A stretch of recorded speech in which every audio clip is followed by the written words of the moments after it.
Hi everyone, this is Alisha this side from am capital. आज हम discuss करेंगे target maturity funds के बारे में। So basically what are target maturity funds.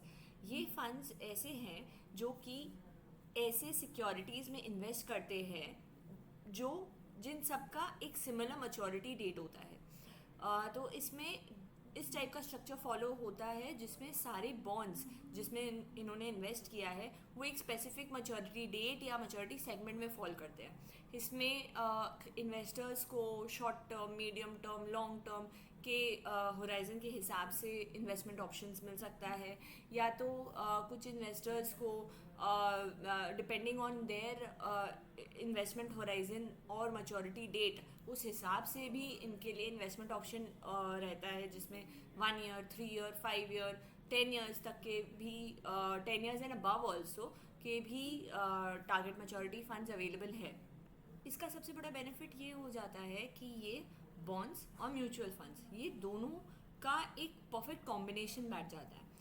ये फंड्स मच्योर होते हैं कोई एक बॉन्ड की तरह, जैसे 15 ईयर्स का बॉन्ड हुआ या एक स्पेसिफिक मैच्योरिटी डेट पे फॉल करने वाला कोई बॉन्ड हुआ, तो उस स्पेसिफिक बॉन्ड की मैच्योरिटी की तरह ये भी मच्योर होते हैं उस स्पेसिफिक डेट में। एंड म्यूचुअल फंड का बेनिफिट इस तरीके से हो गया कि आपको एक पूरा डाइवर्सिफाइड पूल ऑफ सिक्योरिटीज़ या पूल ऑफ बॉन्ड्स मिल जाता है जो कि सेम मैच्योरिटी डेट पे फॉल कर रहे हैं। तो इससे आपका 2-3 टाइप के रिस्क मिनिमाइज हो जाते हैं जो कि जनरल म्यूचुअल फंड्स या जनरल डेट म्यूचुअल फंड्स को फेस करना पड़ता है। सबसे पहला रिस्क मिनिमाइजेशन वाला चीज़ इज़ इंटरेस्ट रेट रिस्क। तो इंटरेस्ट रेट रिस्क कैसे कम होता है? बेसिकली अगर हम कोई बॉन्ड लेते हैं एंड उसको होल्ड करते हैं टिल द मैच्योरिटी, तो एंड बिना उसको कोई एक्टिवली ट्रेड किए अगर उसको हम लोग होल्ड करते हैं टिल मैच्योरिटी, तो जो मार्केट में इंटरेस्ट रेट ऊपर नीचे फ्लक्चुएट होते हैं उससे कहीं ना कहीं if you are buying and holding a security till maturity, तो आपका वो फ्लक्चुएशंस से इम्यून हो जाता है आपका पोर्टफोलियो। दूसरा सबसे बड़ा बेनिफिट इज़ रिटर्न विजिबिलिटी। आपको जनरली डेट म्यूचुअल फंड्स या कोई भी एक्टिवली ट्रेडेड म्यूचुअल फंड्स में आपको एक रिटर्न विजिबिलिटी नहीं दिखता कि आपका आफ्टर अ सर्टेन पीरियड में भी 3 ईयर्स और 5 ईयर्स डाउन द लाइन क्या रिटर्न बैठेगा।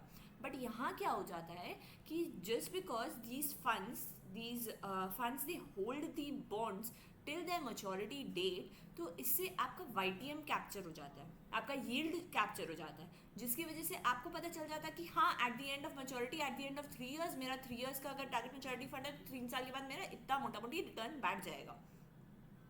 तो इससे एक रिटर्न विजिबिलिटी इन्वेस्टर को मिल जाती है। मैच्योरिटी फंड्स बेसिकली बहुत मल्टीपल बेनिफिट्स प्रोवाइड करते हैं, जैसे कि लो कॉस्ट, ट्रांसपेरेंट होते हैं बिकॉज इनके पोर्टफोलियो विजिबल है, डाइवर्सिफिकेशन बिकॉज सिर्फ एक बॉन्ड पे नहीं आप एक पूल ऑफ बॉन्ड्स पे इन्वेस्ट कर रहे हैं, लिक्विडिटी बिकॉज आप कभी भी इन्हें रिडीम कर सकते हैं before maturity also, and predictability of returns क्योंकि यहाँ पे एक रिटर्न विजिबिलिटी मिल जाता है as described earlier. Hence to know more about target maturity funds, please do connect with us.